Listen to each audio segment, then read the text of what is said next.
کراچی کے علاقے جیکسن کے نالے سے مبینہ اغوا کمسن بچے کی برآمد لاش کے معاملے میں تحقیقات آگے نہ بڑھ سکیں۔ تفتیشی ٹیم کیمیکل رپورٹ کی منتظر ہے۔ بظاہر حالات و واقعات قتل کی جانب اشارہ کر رہے ہیں۔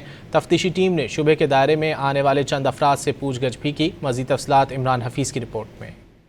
کراچی کے علاقے جیکسن ڈاکس کالونی سے 19 اپریل کو گھر کی دہلیز سے مبینہ اغوا 2.5 سالہ صلاح الدین کی لاش کئی فرلانگ دور نالے سے 21 اپریل کو ملی۔ حالات واقعات نے ابتدائی تفتیش میں قتل کی جانب اشارہ کیا۔ تفتیشی ذرائع کے مطابق ٹیم صلاح الدین کے پوسٹ مارٹم کے کیمیکل رپورٹ کی منتظر ہے، جس میں ابتدائی تفتیش میں حالات و واقعات میں قتل کے اشارے کی تصدیق ہو سکے گی۔ تفتیشی ٹیم نے شبے کے دائرے میں آنے والے شخص کو حراست میں لے کر پوچھ گچھ بھی کی۔ تفتیشی ٹیم نے گھر سے نالے تک کے راستے میں آنے والے کچھ گھروں پر لگے CCTV کیمروں کی فوٹیجز بھی حاصل کی، جس کا باریک بینی سے جائزہ لیا جا رہا ہے۔ صلاح الدین کے کیس کی تفتیشی ٹیم کے سربراہ نے کیمیکل رپورٹ کے آنے تک کیس کی اثر نو تحقیقات کی ہدایت کی ہے۔